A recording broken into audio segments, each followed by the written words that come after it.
Right, there's a video for 1VT and 1HT about the diagnostic test of chapter 5. So we finished chapter 5 sort of, right? So here's in the summary you can read everything that you need to know. There was one new thing, which was this. So if you have any questions about that, then please let me know. I'll be happy to explain it to you. Here we have the diagnostic test, so we're going to repeat everything that you learned. I made a selection of exercises here. First, exercise 7, which is just about basic arithmetic. So we need to calculate a couple of things. And then I have something about percentages. And then finally, we also have something with ratios, which was also new, I think. I don't know if everybody knew that earlier. First here, exercise 7. It says Mr. Lupescu wants to tile his kitchen.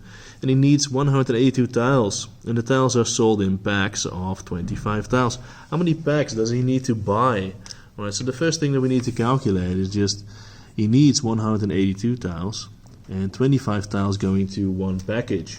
And then we can see how many packages we need. So if I do 182 divided by 25, I get 7.28. Now normally you can't really buy like half a packet, you have to buy like a whole pack of tiles, so he has to buy 8 of those packs because 7 is not enough, so he has to buy 8 and then he has a bit left. Okay, so then we're going to go to question B. The price of a pack of tiles is 45 euros. He has 350 euros. So how many packs can he buy then? So we have to do 350 divided by 45, and then we know how many packs he can buy. So let me see what that is. That is 7.78 rounded off. So that means that he can't actually buy 8 packs because he doesn't have enough for 8. He has enough for 7. So he can buy 7 packs. So that's pretty unlucky for him that he needs some more money to buy the 8th pack also. So this is question 7. Hopefully everybody understands. Then we're going to go to percentages. It says, let me just wait for the bell to stop ringing. It says the area of the Netherlands is 41,500 square kilometers. 12.4% of the area is covered by forest. Calculate how many square kilometers of forest there is in the Netherlands. Round off to the nearest 100. Alright, so we have so many square kilometers, and we want to calculate what is 12.4% of that. And then you have to multiply this with 0.124. So always you move the point 2 places, and then you just multiply with that number. I mean, maybe in the elementary school you learn the following thing. Maybe you learn that you can divide this by 100, because then you know you have 1%. And then you can multiply that with 12.4. But if you divide this by 100, you get that number. So it's the same thing, only this calculation is a lot shorter.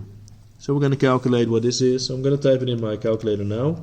Times 0.142. I get 5,146 squared kilometers, but we need to round it off to the nearest 100, so this is 5,100 squared kilometers. So that's how much forest there is in the Netherlands. Exercise 10. The area of Belgium is 30,500 squared kilometers, and they have about 6,900 squared kilometers of forest. What percentage of the Belgium's area is actually forest? So now we need to do it the other way around. Here we knew the percentage and we wanted to calculate the actual number. Now we know the actual number and we need to calculate the percentage. So what we need to do then is you take the part of the total. So this is the part that is forest, so 6900. And you divide that by the total. This is the total. Then you do it times 100. So it's always part divided by total times 100. So that's what we do over here. So let me see, we have 6900 divided by 30500 times 100, and then that will be 22.6%, and that's the answer for exercise 10. Then we're going to go to exercise 12. This is about ratios.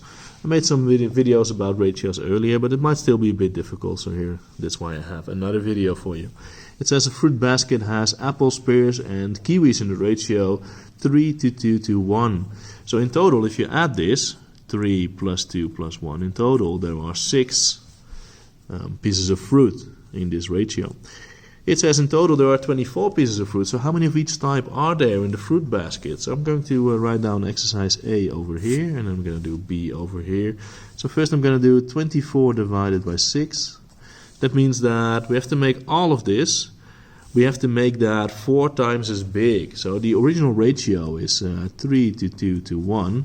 But now if you make everything 4 times as big, we have 12, 8 and 4. And if you add this, 12 plus 8 is 20, plus 4 is 24. So then you have 24 pieces of fruit. Well, the first type of fruit is apples, the second one is pears, and this one is kiwis. So the question is, how many of each fruit are there? Well, 12 apples, 8 pears and 4 kiwis. And then in total you have 24 pieces of fruit, and in total the ratio is still the same. Exercise B. Another fruit basket has a ratio of apples, pears and kiwis in this ratio. The ratio is 5 to 3 to 1. So for every 5 apples there are 3 pears and then there's 1 kiwi. There are 6 more apples than pears. How many pieces of fruit are there in the basket? So this is apples and this is pears. So in this ratio there are 2 apples more than pears. But we want this difference to not be 2, we want the difference to be 6. So that means that we have to make everything 3 times as big. Because if we do that, then here you have 15, and then here you have 9. And if you look at what the difference between 15 and 9 is, the difference is 6 done. And that's exactly what we want to have. And then you have 3. So the question is, how many pieces of fruit are there in this fruit basket? So you have 15 apples and 9 pears. So in total you have 24 pieces of fruit, plus 3 kiwis. So then the final total would be 27 pieces of fruit. And that's the answer for 12b. So hopefully this made sense to everyone. If not, let me know. I can make another video for you or explain it in some other way. Thank you for watching. Bye bye.